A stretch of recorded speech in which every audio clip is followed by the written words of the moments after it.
हजारों साल से बिना रुके, बिना थके अपने पथ पर चल रही हूँ। मैं तब भी थी जब आप लोग नहीं थे, और मैं तब भी रहूंगी जब आप लोग नहीं रहेंगे। पर अब ऐसा लगता है कि मैं थक रही हूँ। आपकी धरती माँ थक रही है। खेतों में इस्तेमाल किए गए रसायनों एवं रासायनिक खाद से पानी और हवा में जहर घुल रहा है, और मैं थक रही हूँ। खेतों में इनके छिड़काव से मेरी मिट्टी वैसे ही जलती है जैसे आपके शरीर पर कोई तेजाब डाल दे। मेरे बच्चों को तो मेरे दुख का अंदाजा भी नहीं। मेरी मिट्टी बंजर हो रही है, मिट्टी के पोषक तत्व खत्म हो रहे हैं। रसायनों से मेरा शरीर मिर्च की तरह जल रहा है। मेरे फसलों की पैदावार कम हो रही है। मैं धीरे धीरे थक रही हूँ।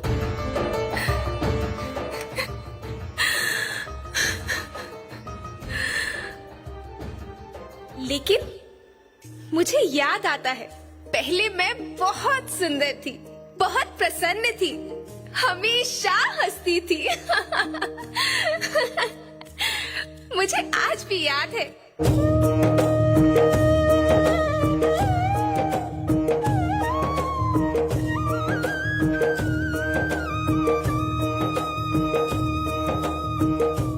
पुराने जमाने में आप लोग ही तो थे जो अपनी माँ के रखवाले थे। आप लोग प्राकृतिक खेती करते थे। आप जानते थे कि प्राकृतिक खेती परंपरा भी है, जरूरत भी है, और फिर हमारी सभ्यता में तो प्रार्थना भी धरती कल्याण की है।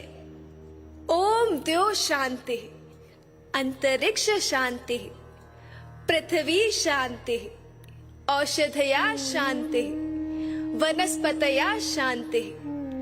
ओम शांति, ओम शांति, ओम शांति। सबका कल्याण हो।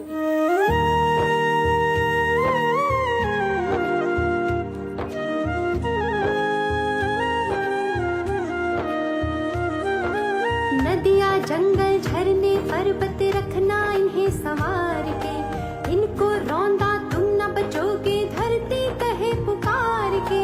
बेमौसम की वर्षा होती, कहीं पे मिट्टी बंजर बनती। बंजर मिट्टी और भी तपती, धरती कहे पुकार के।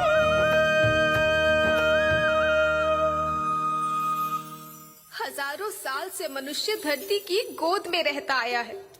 धरती माँ ने आपको सब कुछ दिया, लेकिन मैं आपसे पूछती हूँ कि आपने अपनी धरती माँ को क्या दिया?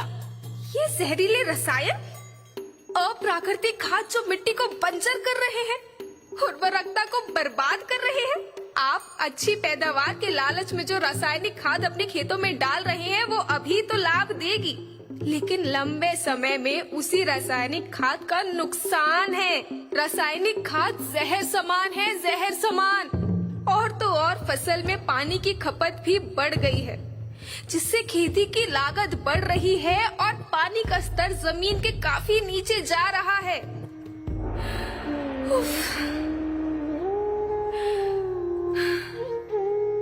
बच्चों, मैं तुम्हारी माँ हूँ। मैंने तुम्हें सुख से जीने के लिए पर्याप्त साधन दिए हैं, पर तुम्हारी लालच की पूर्ति के लिए नहीं दिए। ऐसा लगता है कि थोड़ी सी अधिक पैदावार और अपने लालच के लिए आप सब अपनी अगली पीढ़ी, अपने बच्चों के भविष्य के बारे में सोचना ही भूल गए हैं। सोचो, क्या तुम अपने बच्चों को ऐसे खेत देना चाहते हो जो बंजर हो?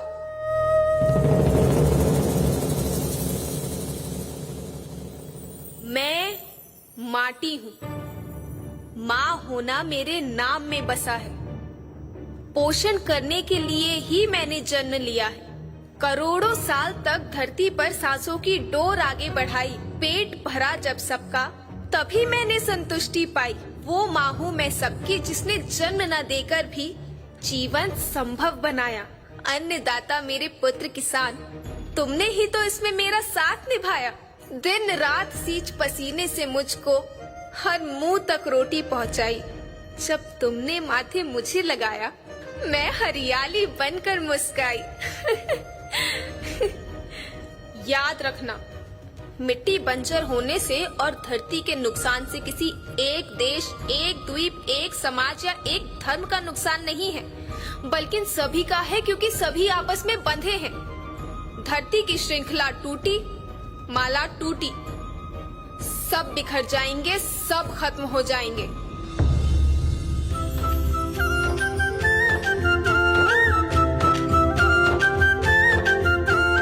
धरती एक परिवार के जैसी, सबका भविष्य है केवल एक। धरती एक परिवार के जैसी, सबका भविष्य है केवल एक। बचेगी धरती, सभी बचेंगे, जीवन पथ की मालाएं, अरे जीवन पथ की मालाएं।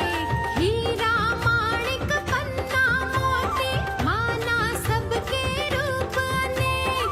हीरा माणिक पन्ना मोती, माना सबके रूप अनेक। और बचेगी धरती, सभी बचेंगे, जीवन पथ की मालाएं, जीवन पथ की मालाएं, अरे जीवन पथ की मालाएं।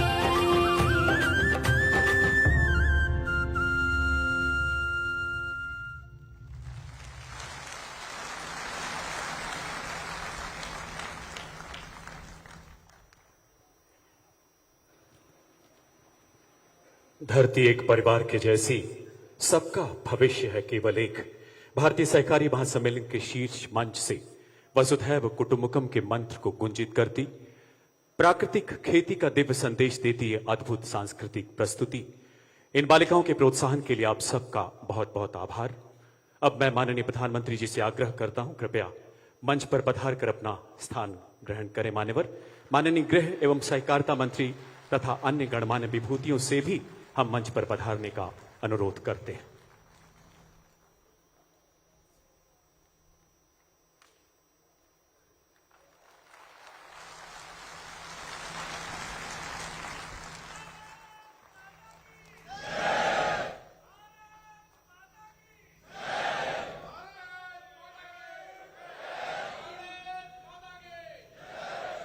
याद आता है, 7 समंदर पार रोनाल्ड रीगन सेल्टर में गूंजता यही भारत माता का जयकार।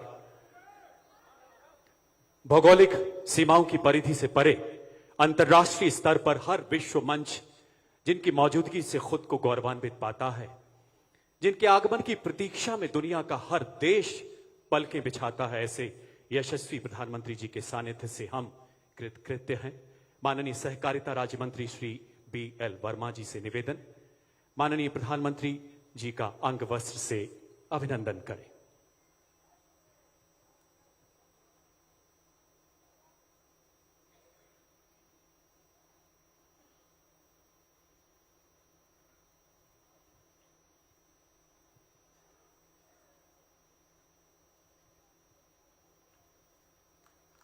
पुष्प एवं अंग वस्त्र से माननीय प्रधानमंत्री जी का अभिनंदन। हमारी शाश्वत परंपराएं,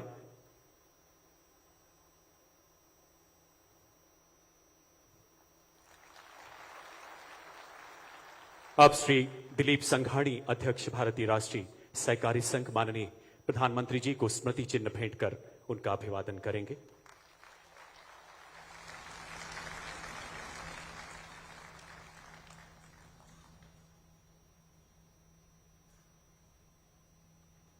धन्यवाद मान्यवर। अब समय है स्वागत संबोधन का। भारतीय राष्ट्रीय सहकारी संघ के अध्यक्ष माननीय श्री दिलीप संघाणी जी से आग्रह, कृपया स्वागत संबोधन के लिए मंच पर पधारें। Sir, can you come this side?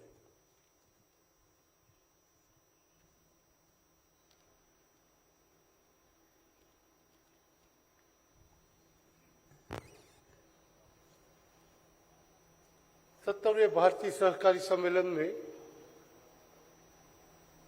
हमारे बीच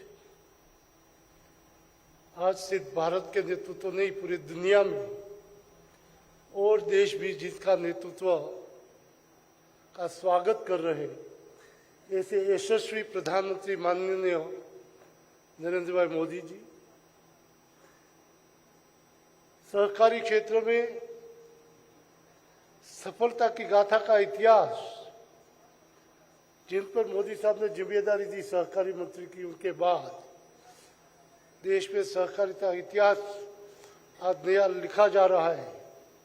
ऐसे सहकार मंत्री एवं गृह मंत्री माननीय अमित भाई शाह, माननीय राज्य सहकारी मंत्री बीएल वर्मा जी, आईसीए इंटरनेशनल कोऑपरेटिव भारत के प्रथम चेयरमैन माननीय डॉक्टर चंद्रपाल यादव जी और देश के विभिन्न भाग से, विभिन्न कोऑपरेटिव सेक्टर से आए हुए सहकारी बंधुओं बहनों अधिकारीगण, मैं आपका सही दिल से स्वागत करता हूं।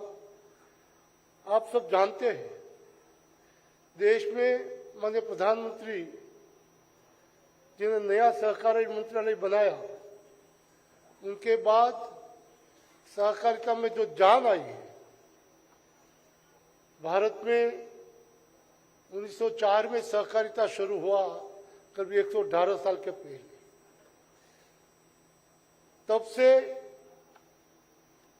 जो काम हो रहा था और उनके बाद जब नया सहकारी मंत्रालय बनाया गया तो रियल में सहकारिता का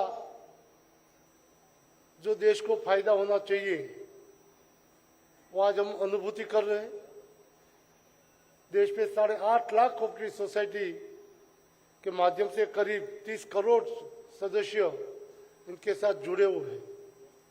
उनकी आकांक्षा हर सेक्टर में, चाहे फर्टिलाइजर हो, मैं स्वागत करता हूँ, वो भी कैबिनेट में प्रधानमंत्री ने कृषिकारों के लिए जिस तरह से पैकेज दिया है और किसानों को जो सुरक्षित किया है, मजदूरों के लिए नागरिक बैंक की अलग ब्रांचेस देने की मंजूरी देने के बाद सहकारिता डिपार्टमेंट ने सहकारिता में और जान फूकी। वैसे हर क्षेत्र में, जैसे दुनिया में सहकारी क्षेत्र के साथ जुड़े हुए 10% को रोजगारी प्राप्त मिलती है, जब यहाँ अपने देश में 16% तक हम रोजगारी दे पा रहे हैं। और उनसे आगे बढ़ने के लिए सहकारिता के लिए 2 लाख नई सोसाइटी बनाने का जो ध्येय लेके हमारे सहकार मंत्री जो चल रहे हैं, उनको पूरा करने के लिए पूरा सहकारी जगत काम कर रहा है। मुझे गौरव ये है कि दुनिया में मोदी साहब के नेतृत्व में चल रहा देश में अभी हमें धरती का पुकार की जो देखा, उस समस्या को समाधान करने के लिए इफको ने नैनो यूरिया और नैनो डीएपी का संशोधन करके दुनिया में पहली दफा देश में सरकार ने उनकी 20% निकाय करने के लिए छूट दी है, जिसको आज तक हम इंडिया में बाहर जाता था, आज देश को ये निर्यात करके हम देश के लिए कुछ कर पाएंगे। ऐसे दृष्टिवान मुख्यमंत्री नीचे तक काम कर रहे हैं, जो अपने राज्यों में वो बिक रहे हैं और प्रधानमंत्री इनके लिए मार्गदर्शन और मदद कर रहे हैं। एक भी राज्य ऐसा नहीं है कि इनके मुख्यमंत्री इस क्षेत्र में नैनो के लिए हमारा संपर्क नहीं कर रहे और प्रधानमंत्री उनके लिए जिस तरह से पूरी मदद कर रहे हैं, मैं मानता हूं कि सिर्फ भारत का ही नहीं, देश दुनिया का कृषि क्षेत्र में एक दिशा बदलने का काम जो कर रहा है और इनका नेतृत्व तो मोदी साहब कर रहे हैं। इसलिए मैं पुनः दिल से मान्यवर मोदी साहब, अमित भाई शाह, बीएल वर्मा जी का आप सबकी ओर से, पूरे सहकारी जगत की ओर से, एनसीआर की ओर से धन्यवाद करता हूं और उनका स्वागत करता हूं। धन्यवाद।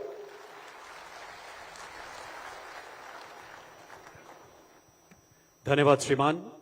केंद्रीय गृह एवं देश के प्रथम सहकारिता मंत्री श्री अमित शाह जी से विनम्र अनुरोध कि वो भारतीय सहकारी महासम्मेलन को संबोधित करें।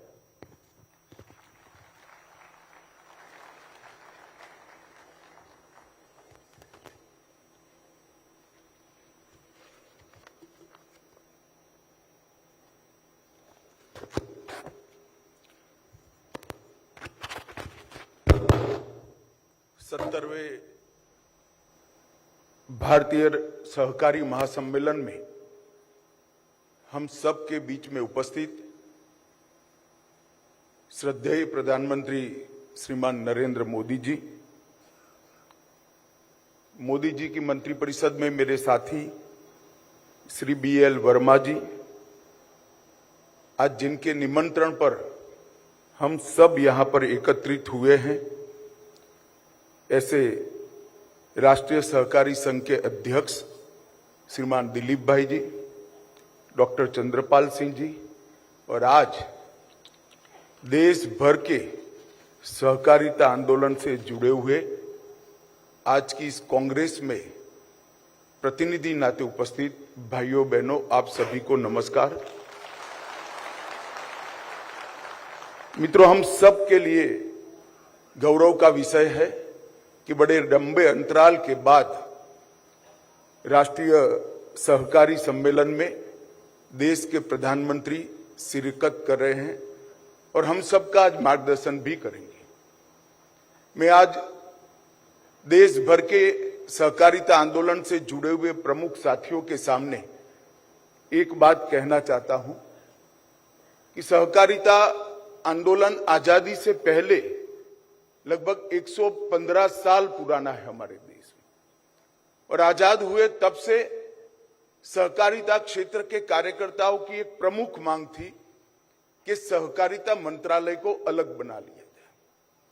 सहकारिता का पूरा कामकाज कृषि मंत्रालय के अंतर्गत एक जॉइंट सेक्रेटरी देखते थे, और इसके कारण सहकारिता क्षेत्र को बढ़ने में, समय अनुकूल परिवर्तन करने में, पारदर्शिता लाने में और देश और विदेश में हुए बदलाव को अपने आप में समाहित करने में ढेर सारी दिक्कत आती थी।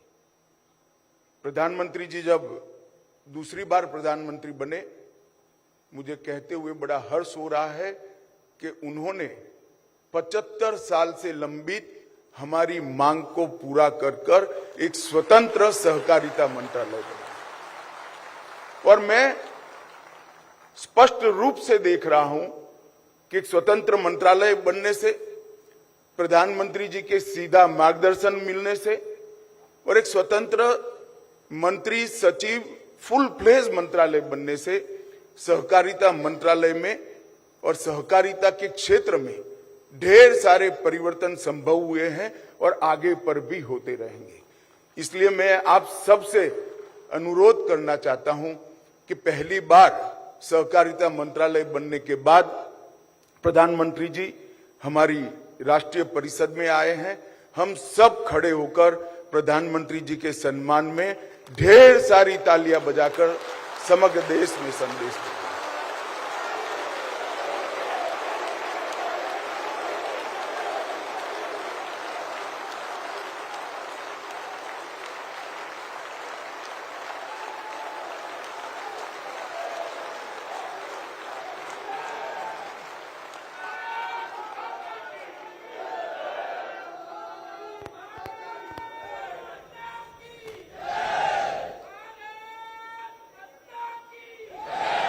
मित्रों,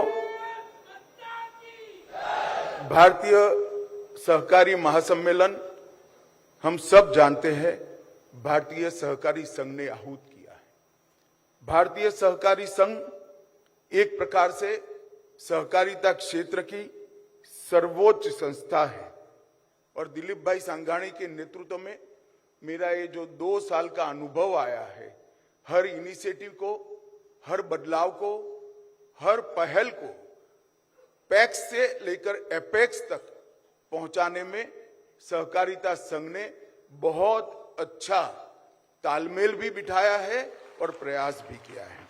आज जब हम यहाँ सब आए हैं तब मैं सहकारिता साथियों को ये कहना चाहता हूं कि 125 साल पुराना ये आंदोलन, इसने देश को अब तक काफी कुछ दिया है।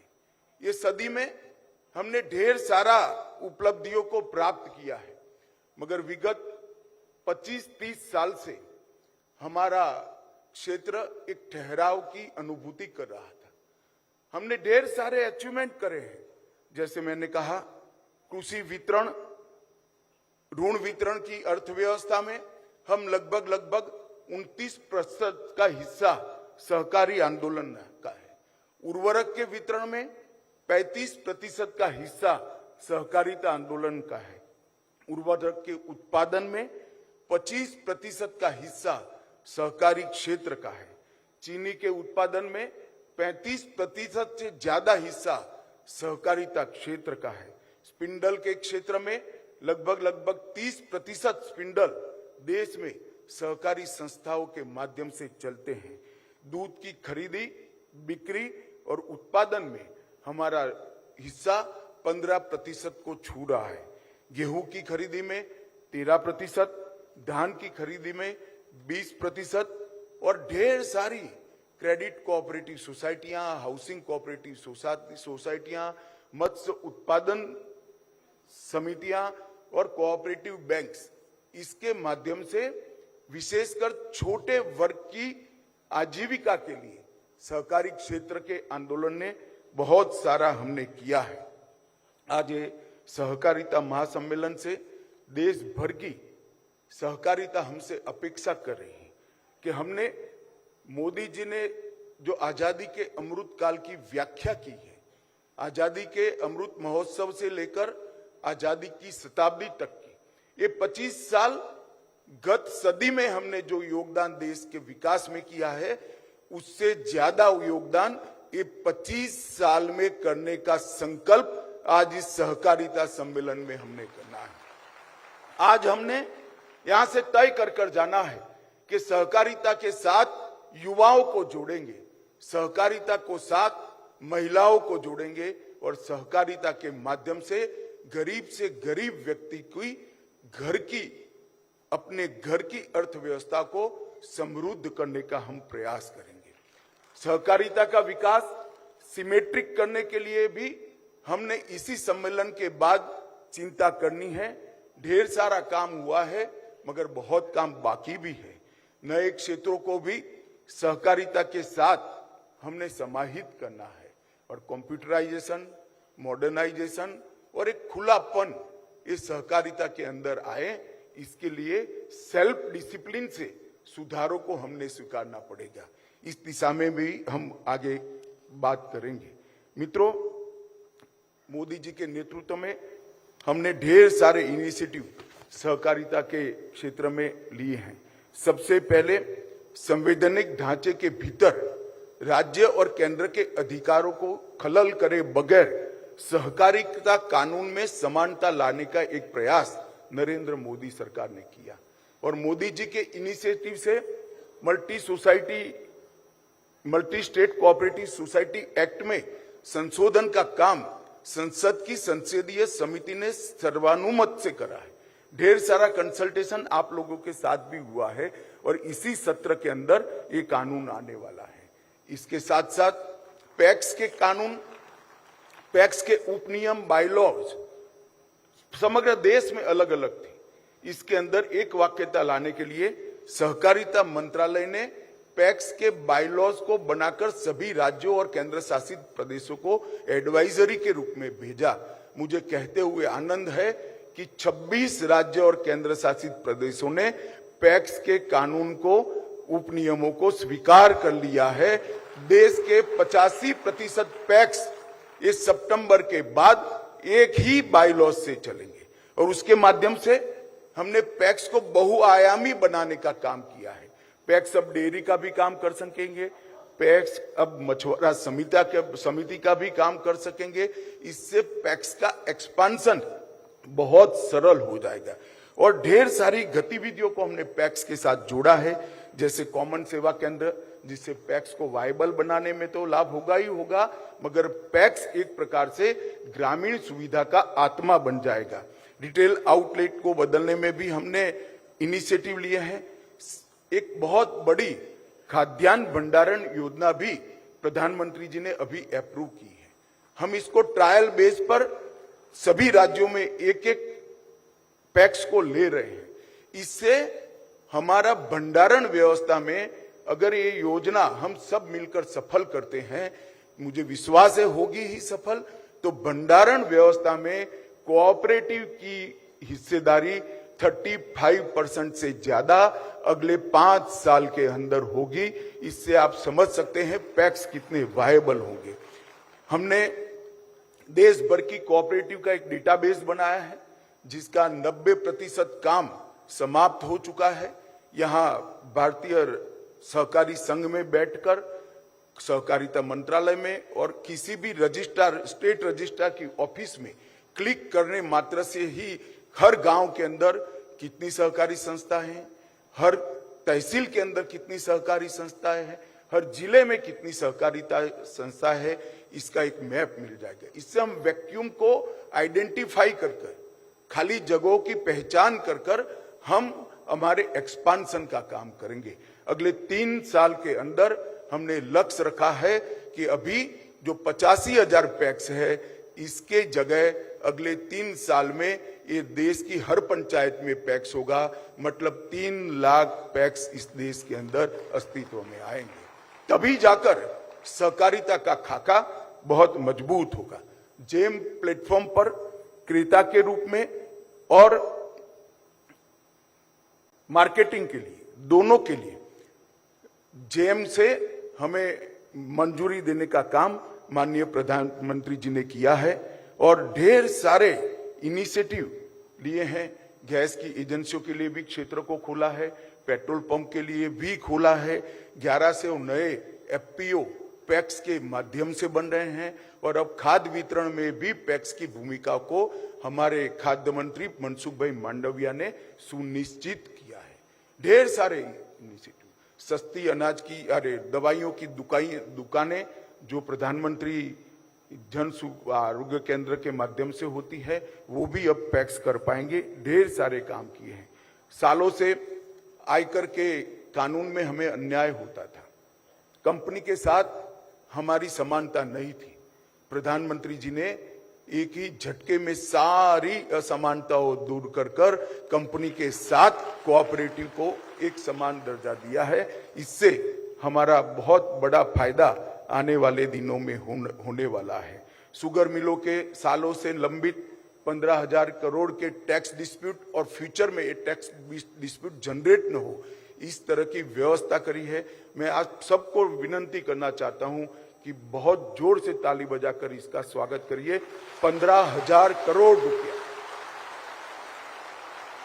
15,000 करोड़ रुपया के टैक्स डिस्प्यूट को प्रधानमंत्री जी ने और वित्त मंत्री जी ने एक ही विधेयक से रिजॉल्व कर आगे पर इस तरह से डिस्प्यूट खड़े न हो, इसकी भी कानूनी व्यवस्था करी है। हम डेटाबेस के साथ साथ एक सहकारी नीति भी बनाना चाहते हैं जो अमृत काल के अंदर सहकारिता के एक्सपांशन का काम करेंगी। ट्रेनिंग, पारदर्शिता, ये दोनों पर भी बहुत थ्रस्ट देकर हम आगे बढ़ रहे हैं। हमने सहकारिता इनिशिएटिव बनाने के लिए भी अभी अंतर मंत्रालय डिस्कशन चालू किया है। कुछ ही समय में हम इस पर निर्णय कर पाएंगे, जिससे भारतीय राष्ट्रीय सहकारी संघ के तहत तहसील तक जो हमारी प्रशिक्षण की व्यवस्था है उसको मॉडर्नाइज कर एक ही प्रोग्राम के तहत, एक ही अभ्यासक्रम के तहत समग्र देश के अंदर डेयरी के क्षेत्र के विशेषज्ञ बाहर निकलेंगे, बैंकिंग के निकलेंगे, कंप्यूटराइजेशन के निकलेंगे, सहकारिता क्षेत्र के भी हमारे सिद्धांतों को समझने वाले युवा इससे बाहर निकलेंगे। एक मल्टी डायमेंशनल एजुकेशन का प्रोग्राम इस यूनिवर्सिटी के माध्यम से हम हाथ धरेंगे। ये यूनिवर्सिटी का काम इसलिए सरल है कि आज देश में सहकारिता क्षेत्र में प्रशिक्षण की लगभग 630 संस्थाएं वैसे ही काम कर रही। उसको एक एक्सटेंशन बनाकर यूनिवर्सिटी बहुत सुचारू रूप से काम करेगी और एक समान कोर्स होने के कारण देश भर के सहकारिता आंदोलनों को गति मिलेगी। मित्रों, मैं ज्यादा कहना नहीं चाहता। मैं प्रधानमंत्री जी का बहुत बहुत धन्यवाद देना चाहता हूं कि सहकारिता मंत्रालय की जरूरत को वो इतना ही समझते हैं जितना मैं और आप समझते हैं। हर इनिशिएटिव को उनका आशीर्वाद प्राप्त होता है और मुझे विश्वास है कि मोदी जी की जो कल्पना है, हमारे प्रधानमंत्री की जो कल्पना है सहकार से समृद्धि की, हम देश की समृद्धि को तो बढ़ाएंगे ही बढ़ाएंगे, देश के जीडीपी में हमारे कंट्रीब्यूशन को भी बढ़ाएंगे, परंतु इसके साथ साथ जो नीचे का तबका है, जो गरीबी की रेखा के नीचे जीता था, जिसको मोदी जी ने अभी अभी ढेर सारी सुविधाएं दी है, अब वो अपनी बेसिक सुविधाओं की मशक्कत से बाहर निकला है। वो आशा के साथ अपनी नई पीढ़ी के सामने देख रहा है। उसके पास पूंजी नहीं है। इसकी छोटी छोटी पूंजी को एकत्रित कर कोऑपरेटिव से एक बड़ी पूंजी बनाकर उसको भी उद्यम के साथ जोड़ने का काम हम करेंगे, इसका मुझे भरोसा है। हर क्षेत्र में सहकारिता के एक्सपांशन के लिए आपके सहयोग की जरूरत है, मगर मैं फिर से एक बार आग्रह करना चाहूंगा कि हमने भी स्वयं शिस्त से पारदर्शिता और परिवर्तन को स्वीकारना पड़ेगा। ये कठिन जरूर है मगर असंभव नहीं है।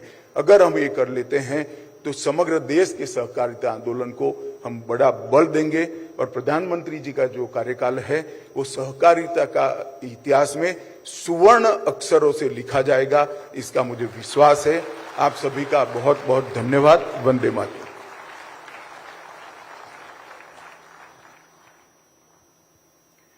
आज के महासम्मेलन के अध्यक्ष माननीय गृह एवं सहकारिता मंत्री जी का अत्यंत ऊर्जावान एवं प्रेरणादायक संबोधन के लिए बहुत बहुत आभार।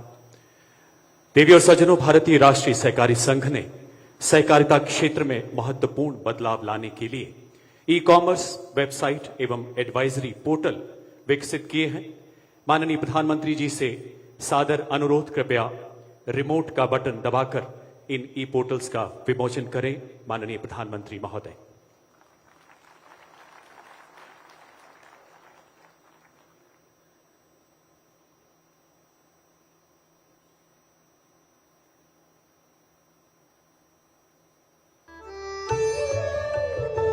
NCUI हाट पोर्टल केवल सहकारी समितियों के लिए विकसित किया जा रहा अपनी तरह का पहला ई कॉमर्स प्लेटफॉर्म है।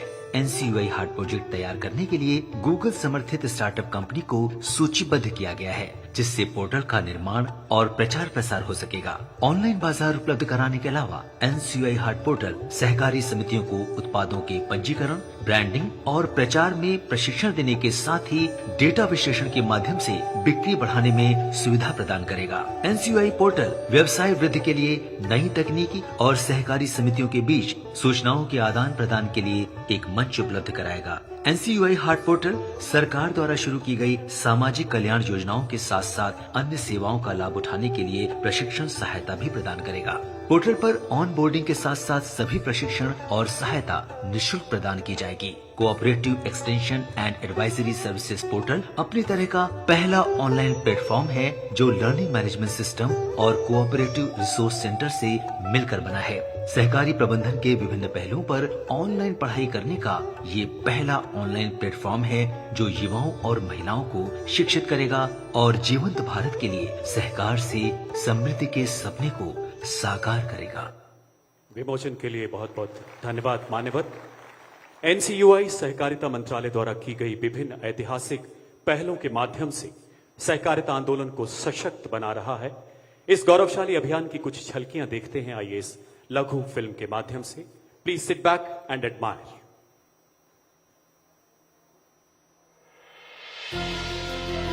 हमारे लिए बहुत अच्छा एक अवसर के रूप में NCUI के माध्यम से हमें मिला।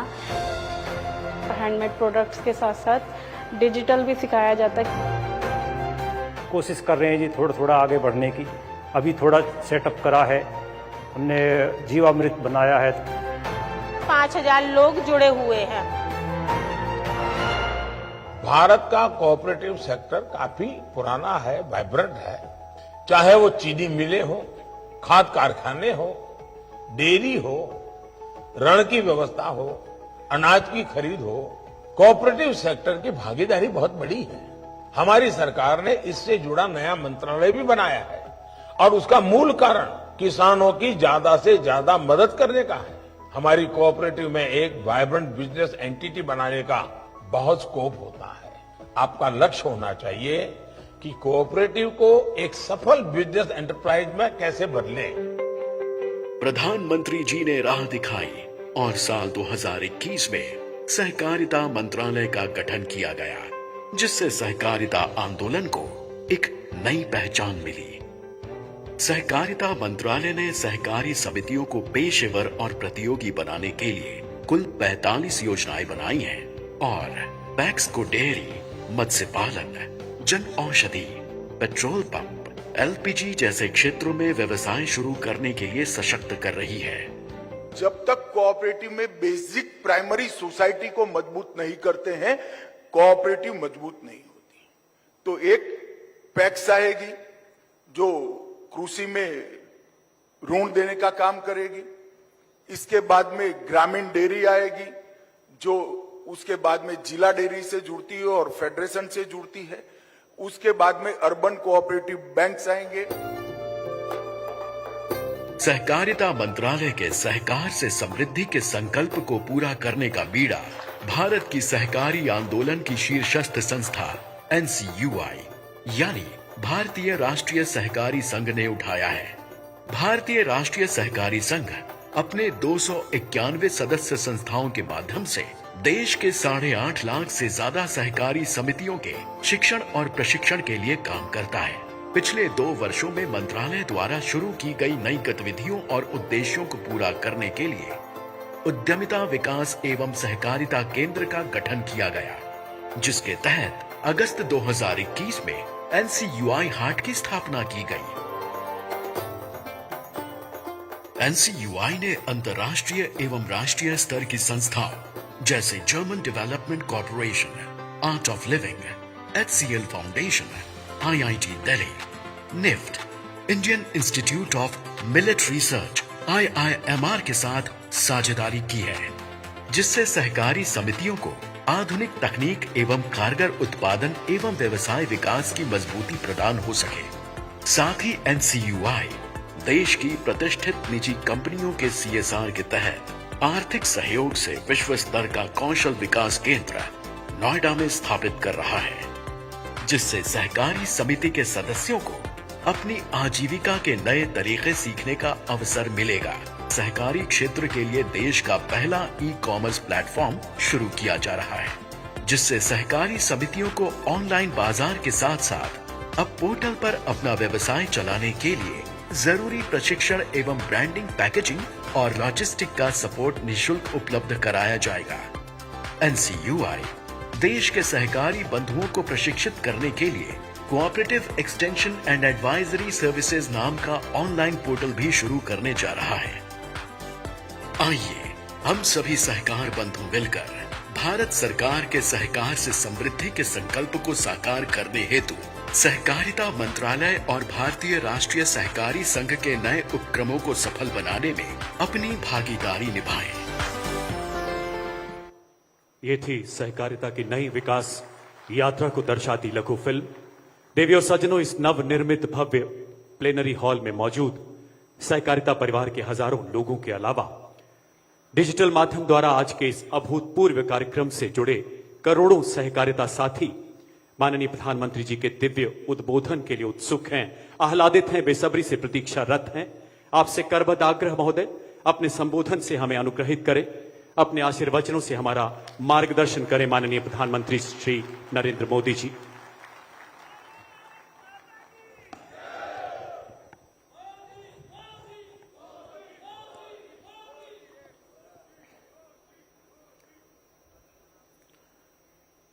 मंत्रिमंडल के मेरे सहयोगी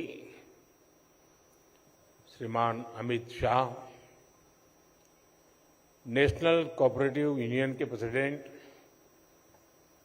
श्रीमान दिलीप संघानी, डॉक्टर चंद्रपाल सिंह यादव, देश के कोने कोने से जुड़े कोऑपरेटिव यूनियन के सभी सदस्य, हमारे किसान भाई बहन, अन्य महानुभाव, देवी और सज्जनों, आप सभी को 17वें भारतीय सहकारी महासम्मेलन की बहुत बहुत बधाई। मैं आप सभी का इस सम्मेलन में स्वागत करता हूं, अभिनंदन करता हूं। साथियों, आज हमारा देश विकसित और आत्मनिर्भर भारत के लक्ष्य पर काम कर रहा है और मैंने लाल किले से कहा है, हमारे हर लक्ष्य की प्राप्ति के लिए सबका प्रयास आवश्यक है और सहकार की स्पिरिट भी तो सबका प्रयास का ही संदेश देती है। आज अगर हम दूध उत्पादन में विश्व में नंबर 1 है तो इसमें डेयरी कोऑपरेटिव्स का बहुत बड़ा योगदान है। भारत अगर दुनिया के सबसे बड़े चीनी उत्पादक देशों में से एक है तो इसमें भी सहकारिता का बड़ा योगदान है। देश के बहुत बड़े हिस्से में कोऑपरेटिव्स छोटे किसानों का बहुत बड़ा संबल बनी है। आज डेयरी जैसे सहकारी क्षेत्र में लगभग 60% भागीदारी हमारी माताओं बहनों की है। इसलिए जब विकसित भारत के लिए बड़े लक्ष्यों की बात आई तो हमने सहकारिता को एक बड़ी ताकत देने का फैसला किया। हमने पहली बार, जिसका भी अमित भाई ने विस्तार से वर्णन किया, पहली बार सहकारिता के लिए अलग मंत्रालय बनाया, अलग बजट का प्रावधान किया।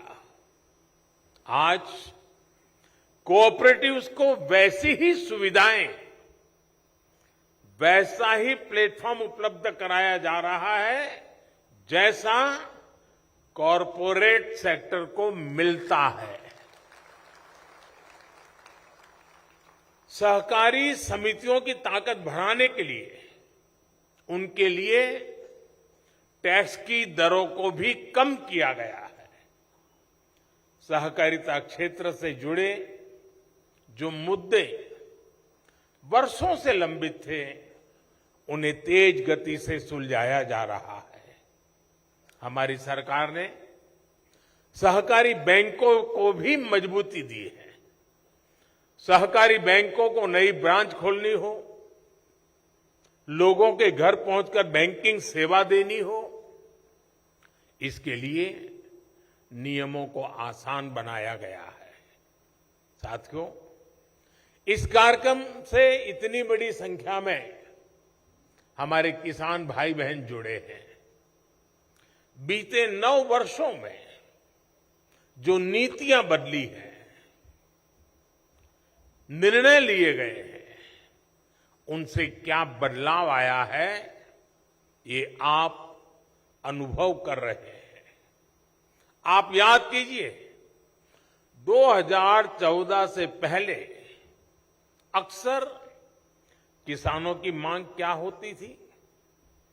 किसान कहते थे कि उन्हें सरकार की मदद बहुत कम मिलती है और जो थोड़ी सी मदद भी मिलती थी वो बिचौलियों के खाते में जाती थी। सरकारी योजनाओं के लाभ से देश के छोटे और मझले किसान वंचित ही रहते थे। पिछले 9 वर्षों में ये स्थिति बिल्कुल बदल गई है। आज देखिए, करोड़ों छोटे किसानों को पीएम किसान सम्मान निधि मिल रही है।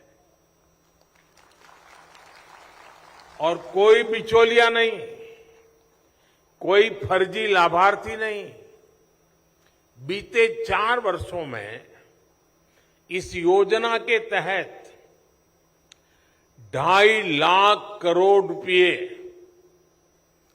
आप सब सहकारी क्षेत्र का नेतृत्व करने वाले लोग हैं, मैं आशा करूंगा कि इन आंकड़ों पर आप गौर करेंगे।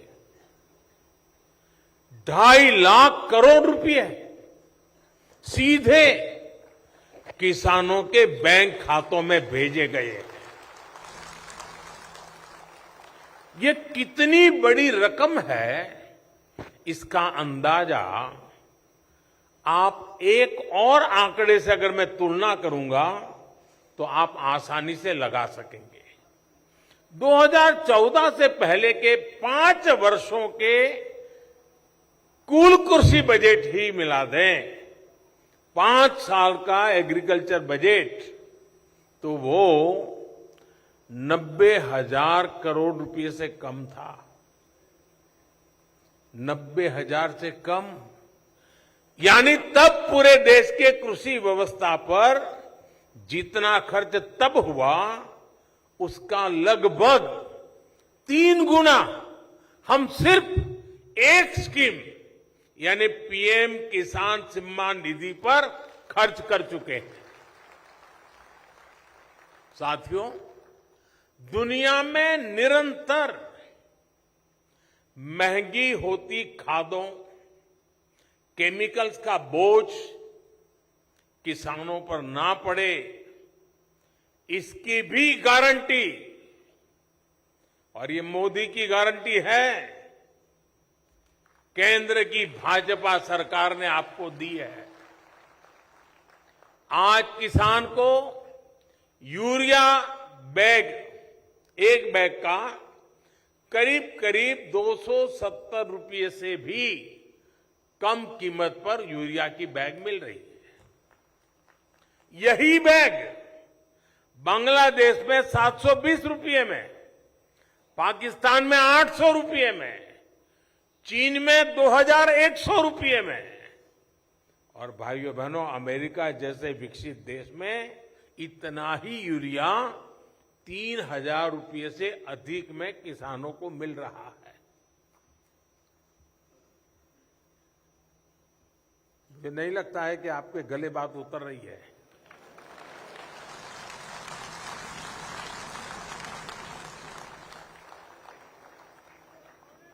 जब तक ये फर्क समझेंगे नहीं हम, आखिरकार गारंटी क्या होती है, किसान के जीवन को बदलने के लिए कितना महाभगीरथ प्रयास जरूरी है, इसमें दर्शन होते हैं। कुल मिलाकर अगर देखें तो बीते 9 वर्षों में सिर्फ फर्टिलाइजर सब्सिडी पर, सिर्फ सब्सिडी फर्टिलाइजर की मैं बात कर रहा हूं, भाजपा सरकार ने 10 लाख करोड़ से अधिक रुपए खर्च किए हैं। इससे बड़ी गारंटी क्या होती है भाई? साथियों, किसानों को उनकी फसल की उचित कीमत मिले, इसे लेकर हमारी सरकार शुरू से बहुत गंभीर रही है। पिछले 9 साल में एमएसपी को बढ़ाकर एमएसपी पर खरीदकर 15 लाख करोड़ रुपए से ज्यादा किसानों को दिए गए हैं। यानी हिसाब लगाएं तो हर वर्ष केंद्र सरकार आज 6.5 लाख करोड़ रुपए से अधिक खेती और किसानों पर खर्च कर रही है, जिसका मतलब है कि प्रति वर्ष हर किसान तक सरकार औसतन 50,000 रुपये किसी न किसी रूप में उसे पहुंचा रही है। यानी भाजपा सरकार में किसानों को अलग अलग तरह से हर साल 50,000 रुपया मिलने की गारंटी है। ये मोदी की गारंटी है। और मैं जो किया है वो बता रहा हूं, वादे नहीं बता रहा हूं। साथियों, किसान हितैषी अप्रोच को जारी रखते हुए कुछ दिन पहले एक और बड़ा निर्णय लिया गया है। केंद्र सरकार ने किसानों के लिए 3,70,000 करोड़ रुपए का एक पैकेज घोषित किया है। यही नहीं, गन्ना किसानों के लिए भी उचित और लाभकारी मूल्य अब रिकॉर्ड 315 रुपए प्रति क्विंटल कर दिया गया है। इससे 5 करोड़ से अधिक गन्ना किसानों को और चीनी मिलों में काम करने वाले लाखों श्रमिकों को सीधा लाभ होगा। साथियों, अमृत काल में देश के गांव, देश के किसान के सामर्थ्य को बढ़ाने के लिए अब देश के कोऑपरेटिव सेक्टर की भूमिका बहुत बड़ी होने वाली है। सरकार और सहकार मिलकर विकसित भारत, आत्मनिर्भर भारत के संकल्प को डबल मजबूती देंगे। आप देखिए, सरकार ने डिजिटल इंडिया से पारदर्शिता को बढ़ाया, सीधा लाभ हर लाभार्थी तक पहुंचाया। आज देश का गरीब से गरीब व्यक्ति भी मानता है कि ऊपरी स्तर से भ्रष्टाचार और भाई भतीजावाद अब खत्म हो गया। अब जब सहकारिता को इतना बढ़ावा दिया जा रहा है तो ये आवश्यक है कि सामान्य जन, हमारा किसान, हमारा पशुपालक भी रोजमर्रा की जिंदगी में इन बातों को अनुभव करे और वो भी यही बात कहे। ये आवश्यक है कि सहकारी सेक्टर पारदर्शिता का, करप्शन रहित गवर्नेंस का मॉडल बने। देश के सामान्य नागरिक का कोऑपरेटिव पर भरोसा और अधिक मजबूत हो। इसके लिए आवश्यक है कि जितना संभव हो डिजिटल व्यवस्था को सहकारिता में बढ़ावा मिले। कैश लेन देन पर निर्भरता को हमें खत्म करना है। इसके लिए अगर आप अभियान चलाकर प्रयास करेंगे और आप सब सहकारी क्षेत्र के लोग, मैंने आपका एक बहुत बड़ा काम कर दिया है, मंत्रालय बना दिया। अब आप मेरा एक बड़ा काम कर दीजिए, डिजिटल की तरफ जाना, कैशलेस, पूरा ट्रांसपेरेंसी। अगर हम सब मिलकर के प्रयास करेंगे तो जरूर तेजी से सफलता मिलेगी। आज भारत की पहचान दुनिया में अपनी डिजिटल लेन देन के लिए होती है। ऐसे में सहकारी समितियां, सहकारी बैंकों को भी इसमें अब अग्रणी रहना होगा। इससे ट्रांसपेरेंसी के साथ साथ मार्केट में आपकी एफिशिएंसी भी बढ़ेगी और बेहतर प्रतिस्पर्धा भी संभव हो सकेगी। साथियों, प्राथमिक स्तर की सबसे अहम सहकारी समिति यानी पैक्स अब पारदर्शिता और आधुनिकता का मॉडल बनेगी। मुझे बताया गया है कि अभी तक 60,000 से ज्यादा पैक्स का कंप्यूटराइजेशन हो चुका है और इसके लिए मैं आपको बधाई देता हूं।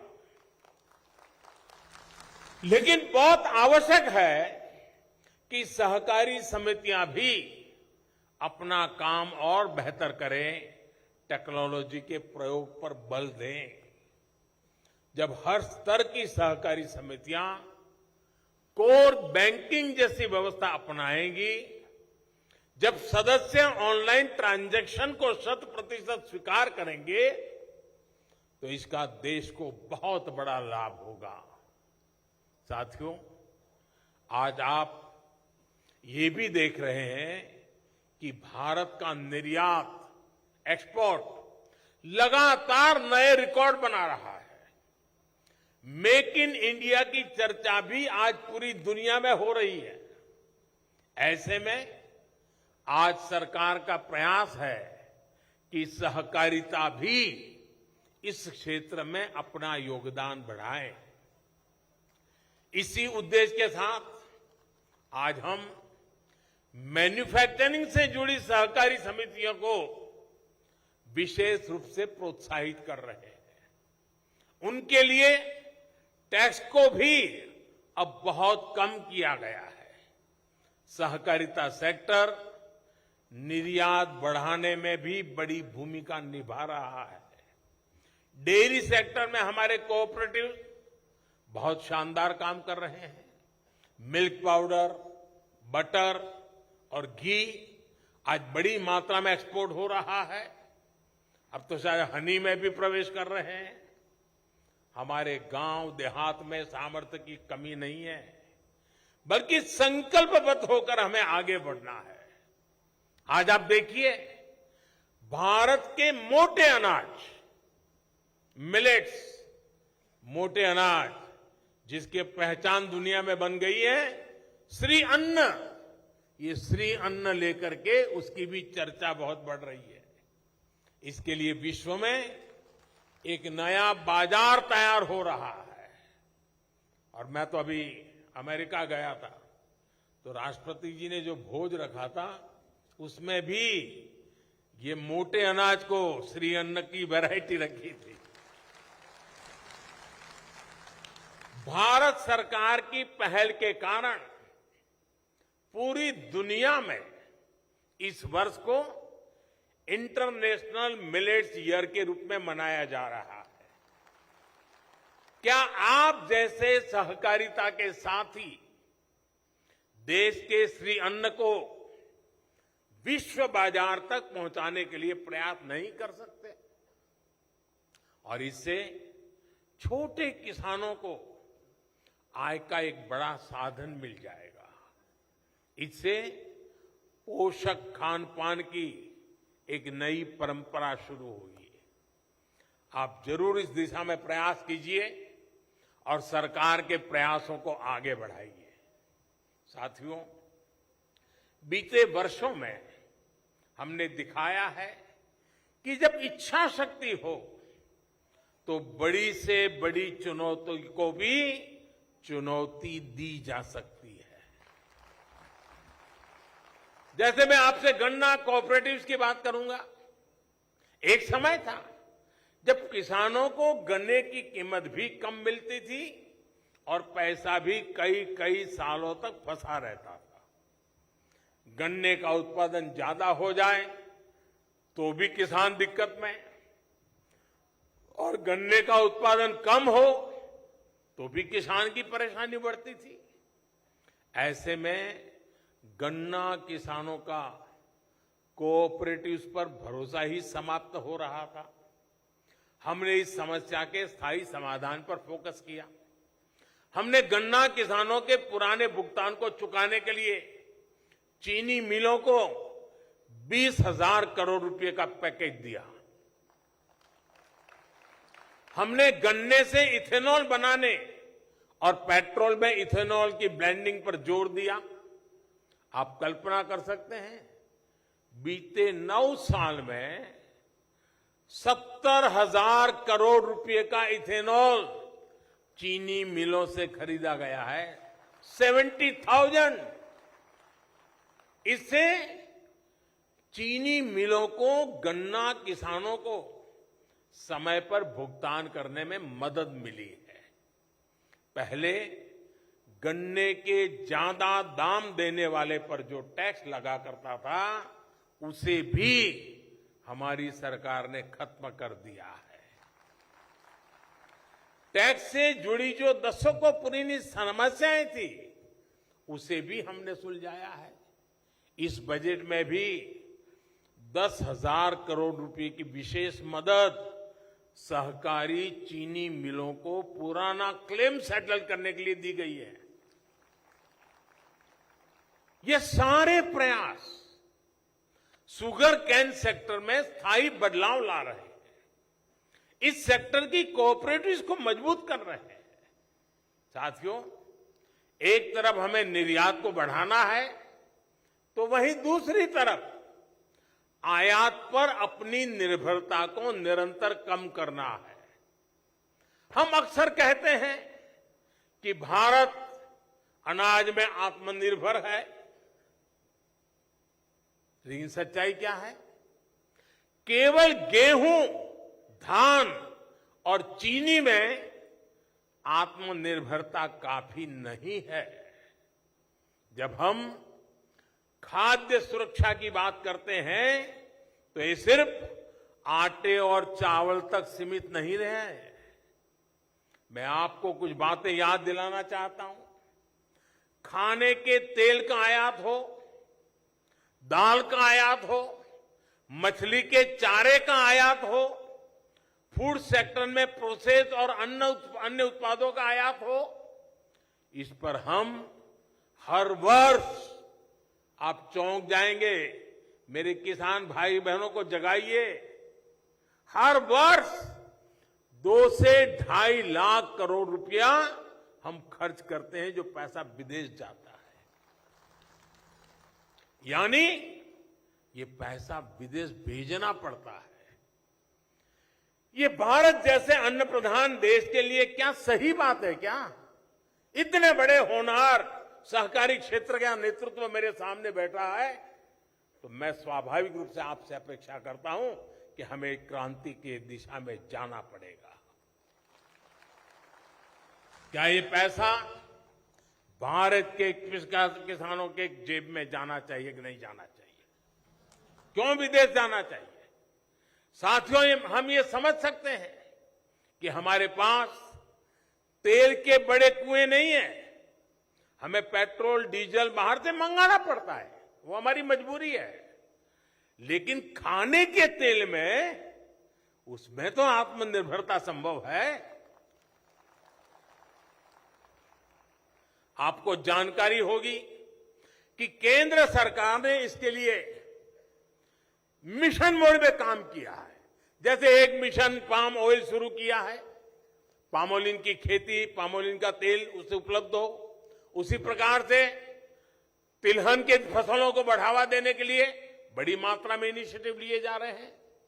देश की कोऑपरेटिव संस्थाएं इस मिशन की बागडोर थाम लेगी तो देखिएगा कितनी जल्दी हम खाद्य तेल के मामले में आत्मनिर्भर हो जाएंगे।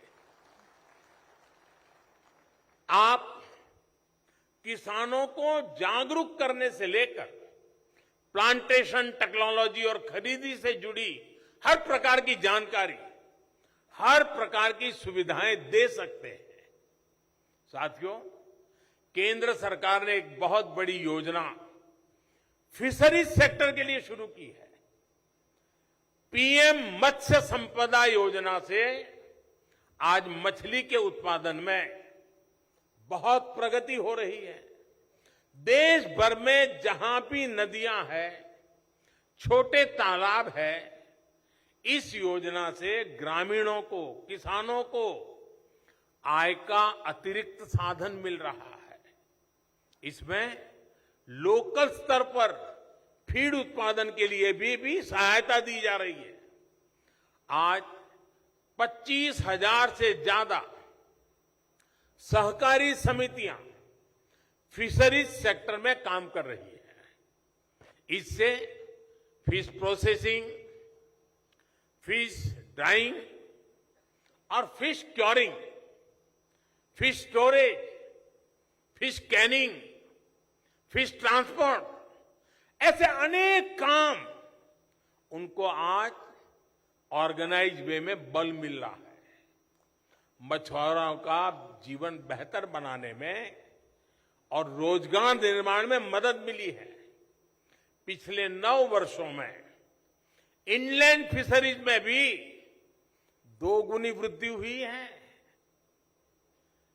और जैसे हमने सहकारिता मंत्रालय अलग बनाया, उससे एक नई ताकत खड़ी हुई है, वैसे ही लंबे समय से एक मांग थी देश को फिशरीज के लिए अलग मंत्रालय बनाना चाहिए, वो भी हमने बना दिया। उसकी भी अलग बजट की व्यवस्था की और उस क्षेत्र के परिणाम नजर आने लगे हैं। इस अभियान को सहकारिता सेक्टर और विस्तार कैसे दे सकता है, इसके लिए आप सभी साथी आगे आए, यही मेरी आपसे अपेक्षा है। सहकारिता सेक्टर को अपनी पारंपरिक अप्रोच से कुछ अलग करना होगा। सरकार अपनी तरफ से हर प्रयास कर रही है। अब मछली पालन जैसे अनेक नए सेक्टर्स में भी पैक्स की भूमिका बढ़ रही है। हम देश भर में 2 लाख नई मल्टीपर्पज सोसाइटी बनाने के लक्ष्य पर काम कर रहे हैं। और जैसा अमित भाई ने कहा, अब सब पंचायतों में जाएंगे तो यह आंकड़ा और आगे बढ़ेगा। इससे उन गांवों, उन पंचायतों में भी सहकारिता का सामर्थ्य पहुंचेगा जहां अभी ये व्यवस्था नहीं है। साथियों, बीते वर्षों में हमने किसान उत्पादक संघों यानी एफपीओज, उसके निर्माण पर भी विशेष बल दिया है। अभी देश भर में 10,000 नए एफपीओज के निर्माण पर काम चल रहा है और इसमें से करीब करीब 5,000 बन भी चुके हैं। ये एफपीओ छोटे किसानों को बड़ी ताकत देने वाले हैं। ये छोटे किसानों को मार्केट में बड़ी फोर्स बनाने के माध्यम है। बीज से लेकर बाजार तक हर व्यवस्था को छोटा किसान कैसे अपने पक्ष में खड़ा कर सकता है, कैसे बाजार की ताकत को चुनौती दे सकता है, ये उसका अभियान है। सरकार ने पैक्स के द्वारा भी एफपीओ बनाने का निर्णय लिया है। इसलिए सहकारी समितियों के लिए इस क्षेत्र में अपार संभावनाएं हैं। साथियों, कोऑपरेटिव सेक्टर किसान की आय बढ़ाने वाले दूसरे माध्यमों को लेकर सरकार के प्रयासों को भी ताकत दे सकते हैं। शहद का उत्पादन हो, ऑर्गेनिक फूड हो, खेत की मेड़ पर सोलर पैनल लगाकर अन्नदाता ऊर्जादाता बनाने का अभियान हो, बिजली पैदा करने का अभियान हो, सॉइल की टेस्टिंग हो, सहकारिता सेक्टर का सहयोग बहुत आवश्यक है। साथियों, आज केमिकल मुक्त खेती, नेचुरल फार्मिंग सरकार की प्राथमिकता है और मैं अभी दिल्ली की उन 2 बेटियों को बधाई देता हूं कि उन्होंने अपने दिल को झकझोर दिया। धरती मां पुकार पुकार करके कह रही है कि मुझे मत मारो।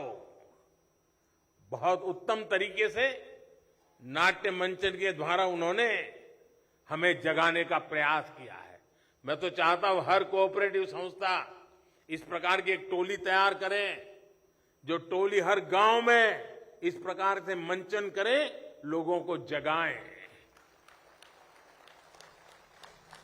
हाल में ही एक बहुत बड़ी योजना पीएम प्रमाण को स्वीकृति दी गई है। पीएम प्रणाम, लक्ष्य ये कि ज्यादा से ज्यादा किसान केमिकल मुक्त खेती अपनाएं। इसके तहत वैकल्पिक खादों, ऑर्गेनिक खाद के उत्पादन पर बल दिया जाएगा। इससे मिट्टी भी सुरक्षित होगी और किसानों की लागत भी कम होगी। इसमें सहकारिता से जुड़े संगठनों का योगदान बहुत अहम है। मेरा सभी सहकारी संगठनों से आग्रह है कि इस अभियान के साथ ज्यादा से ज्यादा जुड़िए। आप तय कर सकते हैं कि अपने जिले के 5 गांवों को केमिकल मुक्त खेती के लिए 100% हम करके रहेंगे। 5 गांव,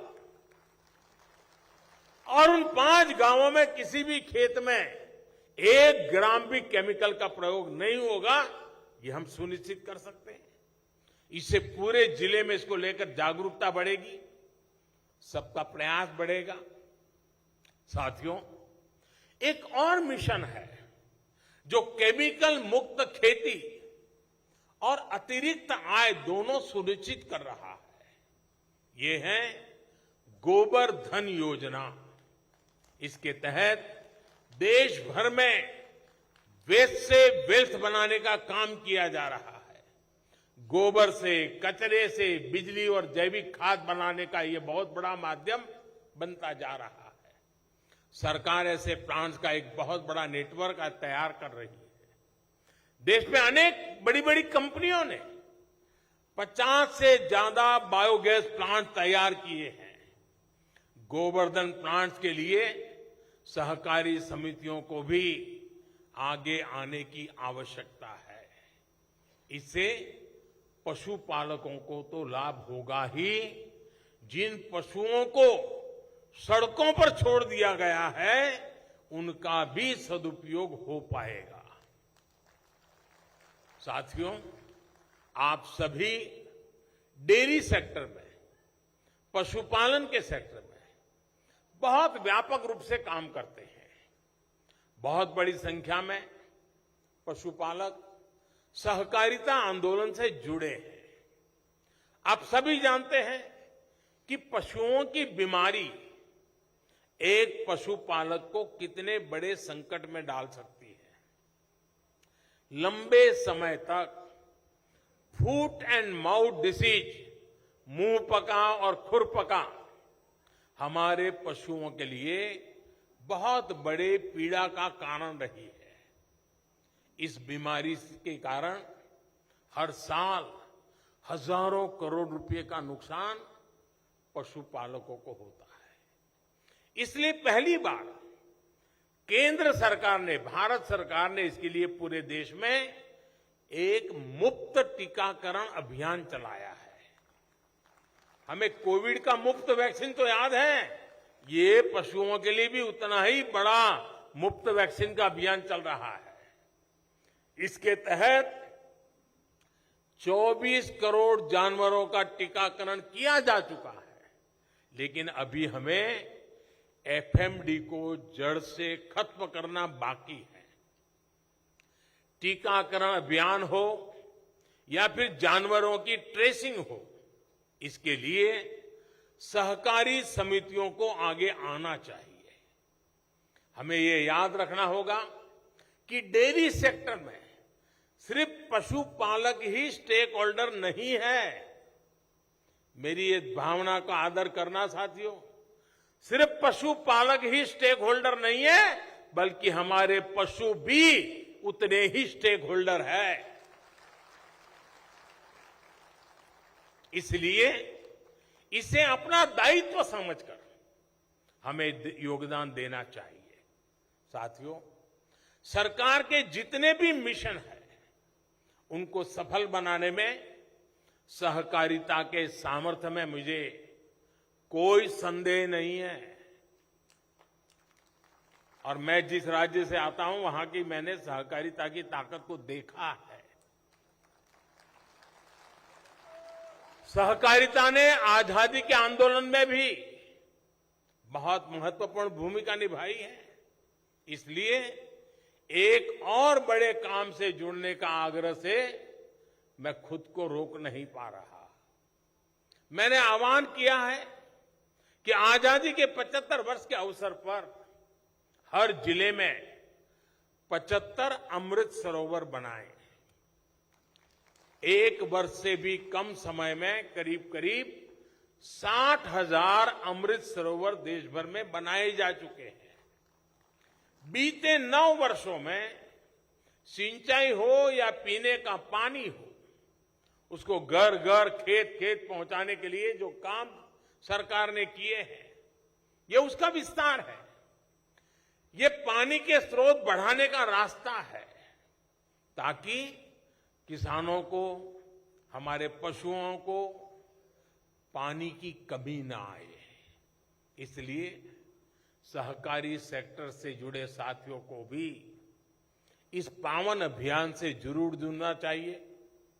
आपकी किसी भी क्षेत्र की सहकारिता में एक्टिविटी हो, लेकिन आपकी क्षमता के अनुसार आप तय कर सकते हैं कि हमारी मंडली है, 1 तालाब बनाएगी, 2 बनाएगी, 5 बनाएगी, 10 बनाएगी।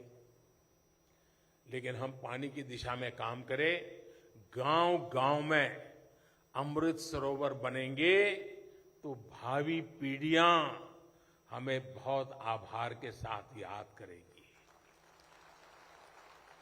आज जो हमें पानी उपलब्ध हो रहा है ना, वो हमारे पूर्वजों के प्रयासों का परिणाम है।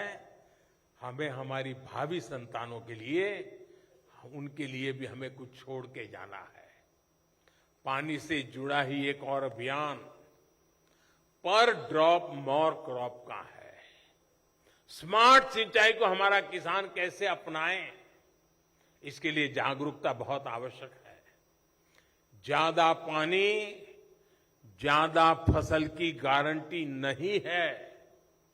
माइक्रो इरिगेशन का कैसे गांव गांव तक विस्तार हो, इसके लिए सहकारी समितियों को अपनी भूमिका का भी विस्तार करना होगा। केंद्र सरकार इसके लिए बहुत मदद दे रही है, बहुत प्रोत्साहन दे रही है। साथियों, एक प्रमुख विषय है भंडारण का भी। अमित भाई ने उसका काफी वर्णन किया है। अनाज के भंडारण की सुविधा की कमी से लंबे समय तक हमारी खाद्य सुरक्षा का और हमारे किसानों का बहुत नुकसान हुआ है। आज भारत में हम जितना अनाज पैदा करते हैं, उसका 50% से भी कम हम स्टोर कर सकते हैं। अब केंद्र सरकार दुनिया की सबसे बड़ी भंडारण योजना लेकर आई है। बीते अनेक दशकों में देश में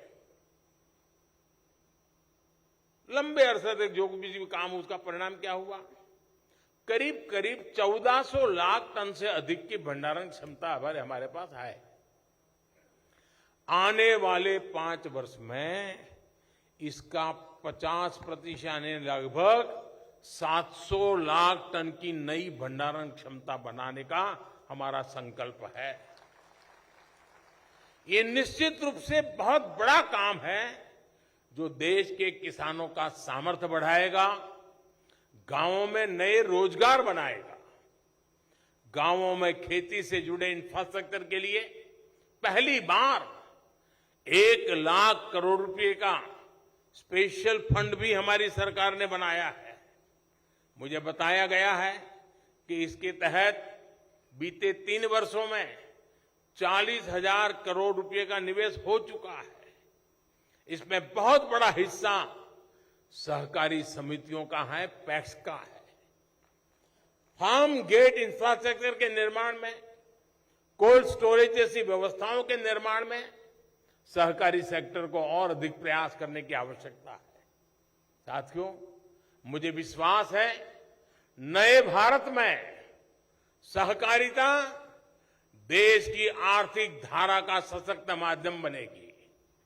हमें ऐसे गांवों के निर्माण की तरफ भी बढ़ना है जो सहकारिता के मॉडल पर चलकर आत्मनिर्भर बनेंगे। इस ट्रांसफॉर्मेशन को और बेहतर कैसे किया जा सकता है, इस पर आपकी चर्चा बहुत अहम सिद्ध होगी। कोऑपरेटिव्स में भी कोऑपरेशन को और बेहतर कैसे बनाएं, आप इस पर भी जरूर चर्चा करिए।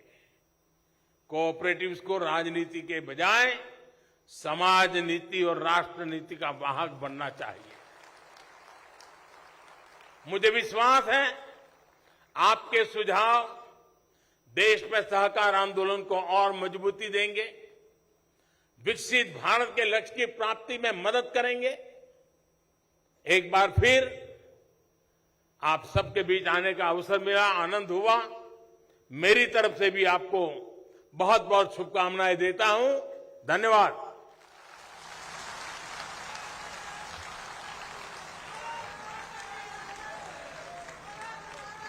आपके ओजस्वी उद्गारों के लिए हृदय से आभार मान्यवर। आपका हर शब्द राष्ट्र सर्वप्रथम का आह्वान है। आपकी जीवन यात्रा मां भारती का वंदन है। आपके नेतृत्व की प्रबलता में, आपकी वाणी की दिव्यता में विश्व मंच पर पुनः विश्व गुरु सा उभरता हिंदुस्तान नजर आता है।